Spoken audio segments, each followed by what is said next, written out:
House to Home, presented by Remax Diamond Realty. What we do here on this show, my dear friends, every Tuesday, welcome to House to Home. Jace, Liz, Gina, and the three of us, we are the trifecta of making sure you understand the real estate market and how you can actually capitalize on it. And that's what we're talking about today, because Gina, I'll pose a question to you. I'd like to talk about what first-time investors, right, should consider when they're investing in real estate. And as I understand it, when it comes to financial literacy, you of course should put money away. You should make money. You should use money to make more money. But real estate is kind of like the final phase in that. It's like, yeah, put money away, put them in, interest-bearing savings accounts, maybe buy some bonds, play the stock market. But real estate is the ultimate goal, right? And how should people get started? And is there like a set formula? You lost me at put money away, buy bonds, all that other stuff. So I'm gonna start you from the nitty gritty. Okay. From when I started, because I didn't know much. I'm telling you, Jace, we didn't know any better, right? Yes, I had my real estate license at the time, but really my husband and I got started in real estate because we didn't know any better. And we just thought it was possible to do what we wanted to do. So, and to be fair, may I say that maybe your ignorance about the industry at that point was a strength, because you just didn't know that maybe some of the mistakes that you were making were mistakes, and you just kind of like pushed on. Yeah, that's probably true. But I was in real estate, so I kind of understood the very basics at that point. But I have to tell you, I had no money saved up. The only thing I knew was that my credit at that point was pretty good. I think we were 20, let me see. We must have been 22 years old, 21 or 22 at the time. Wow. My grandpa didn't start till he was in his 50s investing. Well, like I said, I didn't know any better. Okay. So what I did understand was we had, at that time, the only available loans were 80-20 loans on Guam. Whether you're investing or living in the home, actually for an investor, it must have been much more than that. But the only loan that I was aware of, we knew that we wanted to buy a home, but we also knew we didn't have 20%. So we were trying to figure out, how do we come up with 20%? Because we have this, we have our jobs, but that's not going to give us 20% anytime in the near future. So we were trying to come up with ideas. So I knew we had good credit, but I also knew that we could not avail ourselves of any kind of mortgage loan because we didn't have the down payment. And my office at the time, we had properties that was listed within our agency. I used to work with another real estate office, and these were properties that weren't moving because they were in bad condition. They were actually condominiums that were in bad condition. There was a lot of them listed on the market, so people weren't picking them up. And it was, at the time, and it still holds true even today, it is difficult to finance condominiums. So the owner, I ended up thinking, well, what if I just, ask the owner if he'll do owner financing and he'll let me purchase it. Because he couldn't sell the units, he said, go ahead. You still have to pay the same price, and I'll give you a year to figure it out. I'll give you a year to figure out how to pay me off, but I'll let you do owner financing. And that's how we got started. My husband and I put $5,000 down in each unit. We did owner financing for a year, and we understood that we didn't have the money to hire anybody to go in there and do renovations. So we were going to have to figure out how to do that on our own, and we did. Okay, so what I'm hearing from this, like maybe at a high level, if I may, is, you didn't know as much, obviously, about the business as you do now. The market back then was obviously in a much different position right now. Like the market right now is as blurry as your virtual background is right now, right? But you did have a plan, and that is key. Yeah, I had a goal and I had a plan and I had the desire to, I knew that we were going to have to do, my husband knew we were going to have to do the work ourselves because we knew we couldn't hire anybody. But the real key here is the market had an opportunity. I wasn't trying to look for properties that everybody wanted. I couldn't afford to go against buyers who are better qualified and better positioned. Trying to find a diamond in the rough? It wasn't, I didn't know if it was going to be a diamond, but I felt confident that putting in the, with our elbow grease, we could turn it into a decent home for somebody. And that's exactly what we did. We bought 2 units. It took us about 4 to 6 months to renovate one of them because we were doing it on our own when we had time. And in the meantime, we were making monthly payments to the owner. And then when it was done, I put it on the market and I essentially flipped it. Mhm. And then we took And that you money that increased we the made. valuation of that property from that elbow grease that you and your husband put into it. It's very, very interesting. All right. Correct. Like maybe Liz, share your backstory if you would, please, about, like how you got involved into investment property, and maybe what did you learn such that, your children and future generations would not make the same mistakes that you did. Well, you have to know, I want to recommend that if you are not familiar with the market, work with a realtor to find out what is happening in the market. Because what Gina and I find, if the market is down, it's a good time to buy. But what happens is that there's normally multiple offers.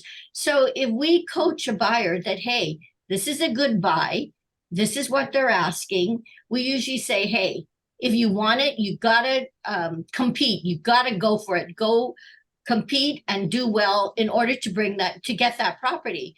And if it's competition, you're gonna have to bid a little higher than what they're currently asking to get the property. Sometimes they listen and they get the property, and many times they do. But we do have the few that are not quite understanding it, and then they lowball it, and then they lose, and they're upset. But I always tell people, give it your best shot. And if you walk away and you lost, but because you gave it your best shot, you're okay with it. But if you didn't give it your best shot and you want to kick yourself later, then hey, you got to smarten up, and for the next time, do better. But in terms of investments, when I bought some properties, it was when the market was down. Some of them were foreclosure properties, or some of them were unable to move them. Now, So was that deliberate at your time, or was that just what the market was in and you just happened to luck out based on timing?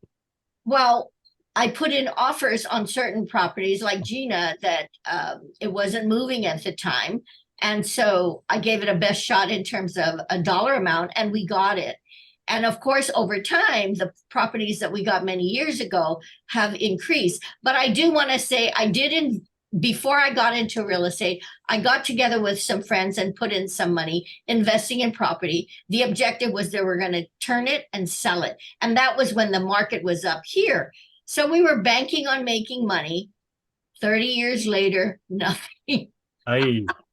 Now when it does come, Nothing. I got to share. Nothing happened. So what we did was we turned around and bought the shares out, and now we solely own the property. So again, it's difficult when you're investing in property with others. If you have 3 owners, and then you have to work with the 3 on how to liquidate the property. And then if you're unable to, hopefully you can agree on a price so that you eventually own the property. So yeah, there are many nuances with investing properties, and Gina and I have gone through the gamut of many different scenarios. now it sounds like a very, very delicate dance, ladies. And being on Guam, I mean, we love to cha-cha, but there's also like a pace and a timing again. And like you may be like one of those Antigua people who does the cha-cha and you do it like in the diamond pattern, or the people do it like diagonally. Those are people who are very, very experienced, and they've been taught, typically they've been trained and everything. And that's kind of a relevant analogy. Would it be, Gina? Rather than there are there are key steps, and each individual has to do it the way they are most comfortable, Jace. That's exactly it. Every investor that I end up working with, they see things so different. I can coach them as much as I want, but basically it boils down to their tolerance level. And and I have shared this with a lot of people. Becoming an investor, you have to have the stomach for it. Not everybody is built or has the desire or the patience to own investment property where you've got tenants calling you, you have to address issues, or you have the pocketbook that if something breaks down that you can respond and take care of it. It is a great mechanism for for building your wealth. It honestly is. I have to say, I feel like that's how we ended up building our, not wealth, but building our financial status is, over time. So after we did the owner financing and sold those properties, I took that money and now I had 20%. So I bought something, lived in it, and over a period of time ended up moving out of that, buying something else, and I turned that property into a rental. And so we did it at our pace. We did it, we really followed the steps that we were most comfortable with, just like the dance. You're going to do it a little different, and you're going to follow your own step and your own beat. But you also have to, is cha-cha really good? Is that the kind of dance I like? Because Jace, being an investor may not sit with you well, and you got to really think about that. Because once you've put your money in and acquired the property, what I find is people come to me and say, I can't deal with my tenants anymore. Can you please sell the property? And we don't want that. We don't want that for you. Now, next question for Liz, because I appreciate, Liz, how you gave us some context, and you said, after 30 years, nothing. And certainly there are going to be cases and considerations like that. But because we're talking about investment properties, because it is an investment, like any investment, there's a certain amount of risk. So how would you kind of tell people who are just getting into this for the first time, what is the risk profile that they're dealing with, and how do they mitigate that? Well, what I always tell people, if you're going to invest, as Gina puts it, you have to have the stomach for it, but I would say prepare. So you have to have some down payment or some monies, and then work it out with the owners to do owner financing. So again, you have to be prepared. Like Gina says, when you buy rental property, we've had situations where people have to set aside a percentage of that rental property for maintenance. And if you don't have it, that's where the frustration begins. So you have to be financially prepared to invest and be ready for the trials and tribulations that go up and down with the investment. And I always ask an investor, what is your goal? What is your objective? Because, it's like my son, he bought we got him a condo. He bought it. He put a down payment. It was owner financing. And like Gina says, after a while, he sold it, took the proceeds, and bought something bigger. And then from there, again, he sold the condo, and now he owns a home. So you're mitigating growth you're mitigating risk by managing growth. Growth, exactly. So you're the progression. You have to be prepared, if that is your goal, the progression to continue to buy so that you have rental property, or continue to buy so you can build another home. It's a cycle. You have to be prepared to move the monies into another property, or maintain all the properties that you purchase. But you, again, have to be financially stable to maintain it, because we've seen situations where people bought 3, 4, 5 properties. The market tanked. They went into foreclosure. Okay. So final question here, and this is for the both of you. So please jump in, trip over each other's words as you see fit, because I think this is important. Again, because we're talking about investments, most financial advisors would say the smart thing to do is to have some sort of a portfolio. You don't put all your eggs in one basket. So how does one, when deciding to invest in real estate and in property, how do they kind of mix and match? And Gina, you said, condos are kind of hard to do. Maybe if you have land, that's a little bit safer, but what should be your mix for an effective portfolio? So the way I gauge it is, how much money do I have? And that tells me what kind of loan I could get. Because of course, I'm not cashing anything out. I'm going to use the bank's money.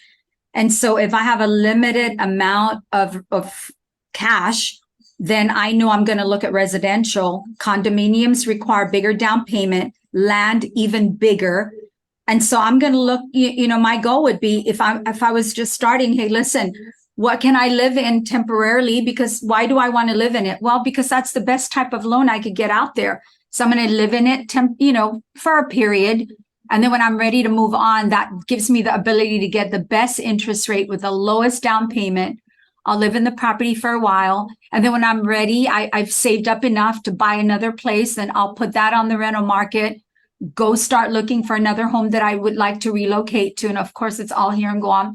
And honestly, when I started, that's exactly what I did. Almost every couple of years, we were moving, and one time I remember I went to First Hawaiian Bank. This was my last mortgage, and they looked at me and said, "Oh no, you can't do this anymore. You've already done this a few times. I They're don't like, think you we again? can do this."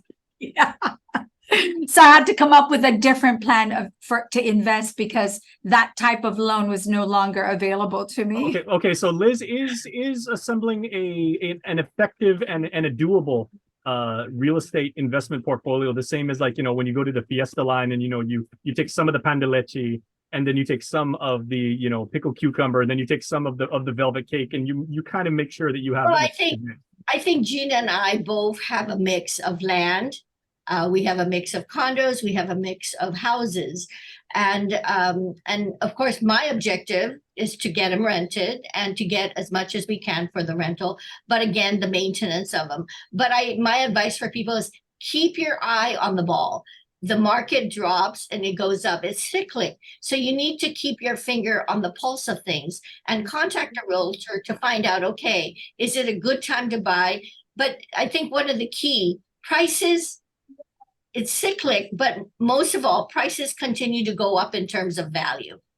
So if you own property, because I remember this one client I had, I sold him many foreclosures. His portfolio value now is way up here. And now he can afford to start liquidating because the values have definitely far surpassed what he bought it for. It's probably 5 times more than what he bought it for. Mhm. So you have to keep your eye on the market to buy and to sell, and then know what you can get most for your dollar. Because what we do as investors, if we can sell this and buy something else that will eventually appreciate, then we'll do it. So, but we keep a balance of different type properties. Very good. Okay. So And you know what? You want to retire knowing you've got rental income, and that you don't have, if something happened to you as you got sick or something, your rental income will help support you, but you still have to have some cash flow to take care of the different maintenance, or a good property manager who'll take care of it for you, so you have less headaches. and a good property manager like Remax Diamond Realty Guam. Yes. Okay, so you guys have made navigating what I thought was going to be very, very treacherous waters like very, very easy. So let's head out of it. Let's go cha-cha. No, jitterbug. Oh, okay. See, I don't know it's if I'm ready different for for that. everybody. I'm doing what Gina said. I'm starting small. I'm doing under the boardwalk, and I'll go meet you on the other dance floor. That's You got it, Jace. okay. Thank you, ladies. House to Home, presented by Remax Diamond Realty.